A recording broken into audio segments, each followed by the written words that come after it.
Okay,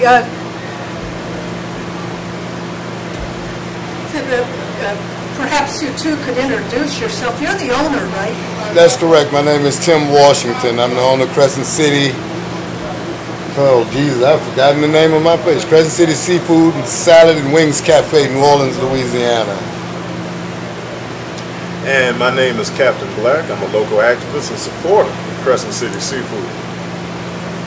And I guess we're here to discuss somewhat the plight of black businesses in the United States, specifically here in New Orleans. And our concern is the fact that we as a people do not support our own businesses in our communities.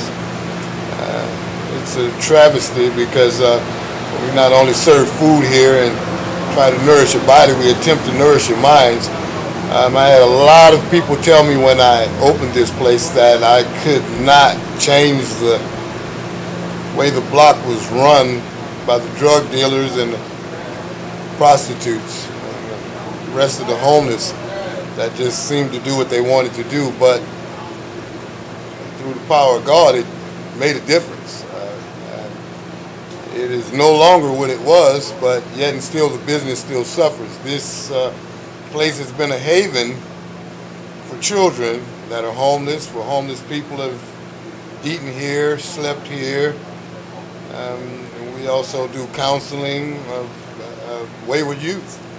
And the biggest hurt of it all is in losing this business is the fact that I will no longer be able to be in downtown New Orleans counseling the children that need to be counseled. Now, for all of those that said it couldn't happen, I wouldn't make a difference. I know for sure that I've made a difference because there are kids now who were homeless who are now in their own apartments that have jobs or in school or have gone back home. They've returned to their parents to do better. I just don't know who's going to take up the mantle. I'm short of just coming out here every day. How long have you owned this? For 11 months now. For 11 months I've leased this building and I've attempted to prepare food in a proper manner and to help prepare minds of our youth that are going astray. And I much prefer doing that than cooking the food, I must admit. But again, this is probably the last time your cameras will ever see the inside of this facility open up and running under my control. It's just not making enough money to sustain itself. And it's a travesty because our people pass this block in the thousands during the day. And if I've had 50 customers in the last 7 days, I've done well. And each and every person that has come here, be it black or white, is they've heard or seen me on the news, down at the city council, trying to effect change. So they've come in to support. What have you done at the city council? Well, I've gone down and had my say about the curfew and the fact that our French quarters are harboring our wayward youth and that the younger girls are coming from out of the French quarters at 3, 4 in the morning and they're very much underage. And I really wanted to know how is it that they're able to go into these bars and clubs and buy alcohol. I mean, the quarters is a haven for prostitution and drugs, and that's no secret. I mean, it is what it is, and our children are being destroyed by it. Now, you can say that it has to do with what's happening with them at home, and that might be a point that it may be true, but we are also responsible for helping our kids see the road that which they need to travel. I mean, if you see somebody doing something wrong, and you should just correct it. And I'm not afraid to do that. I've gone out front and had my run-ins with different drug dealers. I mean, he can attest to that. When I got here, this block, in the morning for school, these kids would get out here and do drugs and fight. Same thing in the afternoon. And between myself and Captain Black, we've effected change. There are no longer fights in this block. There are no longer fights within a 2-block radius of this establishment on Canal Street. Do you think this had anything to do with you having the clothes? Maybe you've got some people that said they wouldn't, buy here because, I've run some of the drug dealers and stopped the kids from beating the crap out of each other, but it's just hard to peg. It's just hard to peg. I've passed out flyers over and over and over. Into some of the well-to-do establishments and these business offices and the hospital and City Hall itself, which in my estimation is they employ 99.99% African Americans. And I have yet to have them visit this establishment. Now, whatever that reason, I don't know. I've heard some say the restroom is too small. And then maybe it's because of the reputation of which this block had at one time. But I'm a conformist, and I attempted to change the way this block was. And I think I have been pretty much effective, although I did have some help from some at City Hall in doing that and getting cops out and whatever it was that they did. But I was greeted with open arms from Councilwoman Stacey Head's top assistant, Mr. Malvo. And she herself also aided me by sending out some emails to different departments so that they could come out and affect change that had to do with their department. Okay, I'm going to change the subject just a little bit. You have a lot of art on the wall. Can you explain some of this? And what yes, the artwork was done by some teenagers, and it was my way of helping them out. So that way, they didn't have to sell drugs. They could do their portraits, and we put them in here, and we could sell those. They also did the murals on the wall. Well, this is some of the kids that were causing the problems. You yes. mentored them to try to do something with their art. Something positive. That's absolutely correct. Yeah, Mardi Gras Indian outfits and everything. It's really beautiful. Yes, I am a Mardi Gras Indian, and I have been one for a long period of time. And Were also you raised in it? Basically, yes. And we're also trying to get some kids to get into the Mardi Gras Indian tradition. It teaches more than just the art of beading. It teaches heritage, and why it was formed and where it came from. That the fact that the slaves would run away from here in New Orleans out to the Indian reservations out to west of New Orleans in St. John and St. James Parish, and it was typical that there weren't enough women of one race, so we ended up coming together as one race, and so we acknowledge our ancestry on both sides, as far as the Indian side and the black side, and so we like I say, we attempt to try to teach here as well. Do the Indians do much with the kids? We have, and I've seen children when they've had second lines of stuff. I've seen some of the children, little kids like 6 years old in outfits. Right. Well, we have, and we will continue to try to educate our kids on the heritage, because if you don't know where you came from, you by no means can know where you're headed. Even here, we sit here, and I'm not referred. He's heard me several times try to tell the kids about the fact that, just questioning them on what they knew about what we as a black race invented, the things that we invented, and you would be surprised. The curriculum in our schools here is something else. I spoke to Councilwoman Stacey Head when she was on WBOK's talk radio station about the curriculum in our schools, and it is a travesty that nowhere in history that's being taught in schools is there anything pertaining to blacks. As far as I'm concerned, that little smidgen, that 2 pages about Frederick Douglass is meaningless. About Harriet Tubman is meaningless. We've invented the gas engine, the steam engine, the elevator, the brick kiln, the red light, the gas mask, the ironing board. I mean, if our kids knew these things, if these things were taught, that the person that invented and created armor was a black man, Hold on. we would... You're saying that black youth do not know this? No, they don't know it. I know it. Yeah, but it's not being taught. But I took a special class in Right, black history. And there should be no special class in black history. It should be taught in It is regular history. class. It is history, and it should be But it taught. should be taught to both black and white. That is absolute. I mean, we're the first in brain surgery and eye surgery and open heart surgery. Our kids need to know where they came from, what their people accomplished, and then that would enable them to know that they could accomplish it too.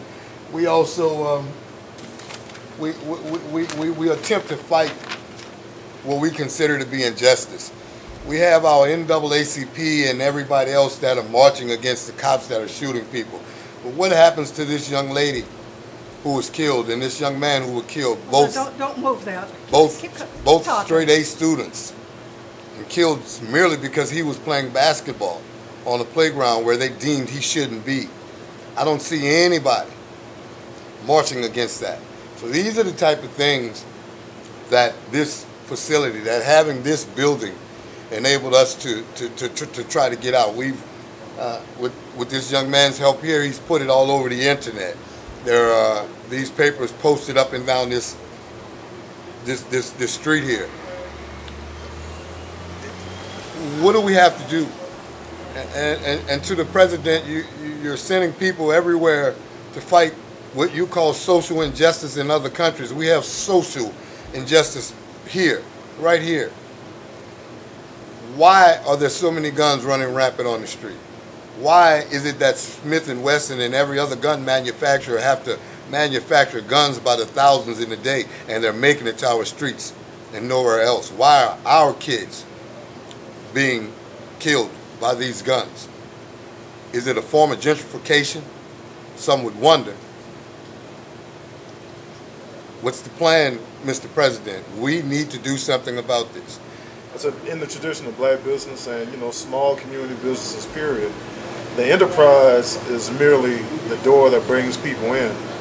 And the goods and services are only part of what's being shared. As you see, this restaurant has become a de facto multi-service center where people receive counseling, where people have sought safe haven when they've been pursued by assailants, where the police know they can come and eat and not have to worry about being caught up in compromising situations, where young people who need somebody older and responsible to talk to can find someone here.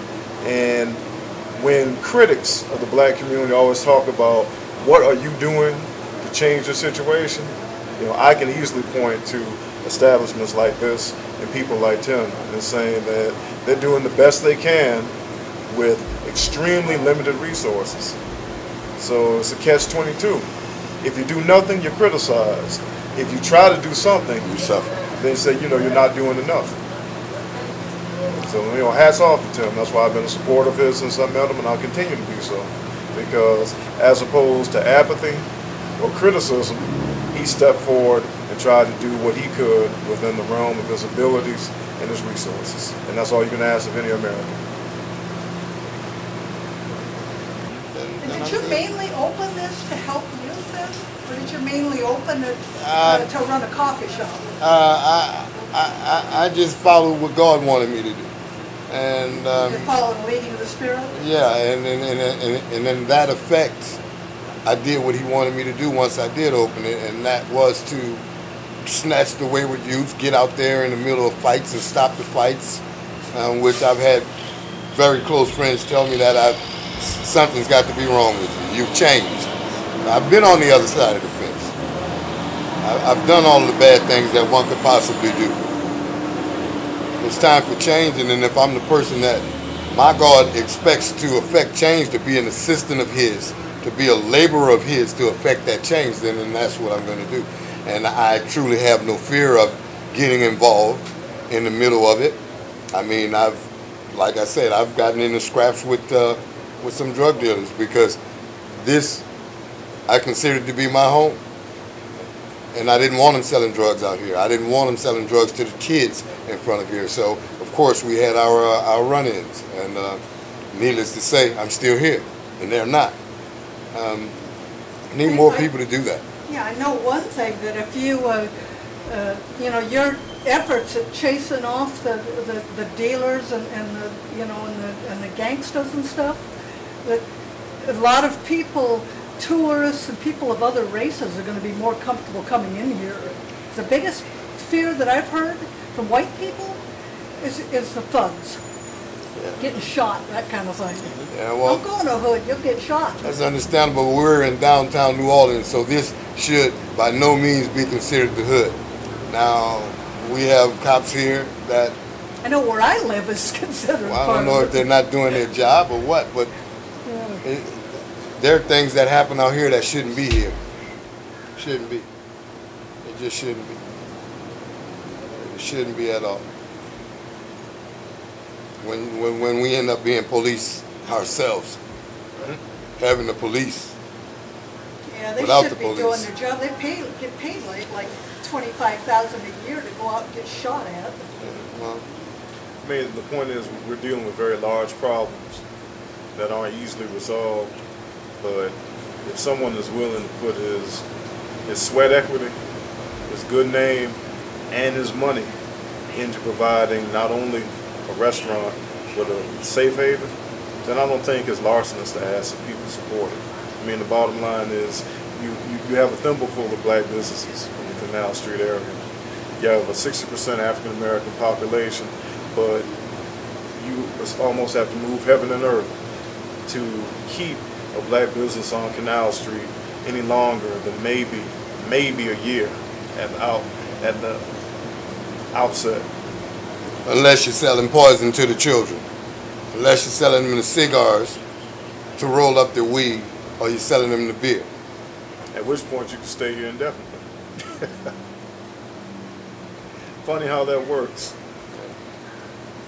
I do not wish to poison any longer. You don't sell alcohol in here at all, do you? not. I noticed that when I came. Most of the businesses along here do. Mm-hmm. And I those, sell cigarettes. I noticed you smoke, but I don't sell cigarettes. I don't see any sort of Will tobacco products for cigarettes. Will not sell Is it it. because of the drugs? Because of the rolling up I crack choose- or joints or something? I choose not to poison our people, or any people for that matter. I choose not to do that. With alcohol, tobacco products, marijuana, crack, whatever it may be. You told me earlier that your business is closing down, or is at least threatening to. Well, it's not a threat, and the fact of the matter is that the money's not coming in to maintain the place.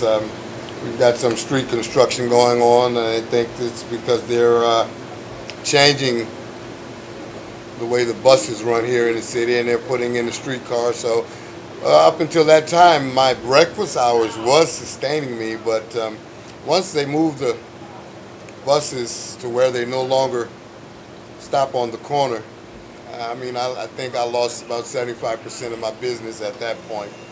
But even though that happened, it still was a struggle at that point to say that 99.9% of the folks that pass here are of African American persuasion.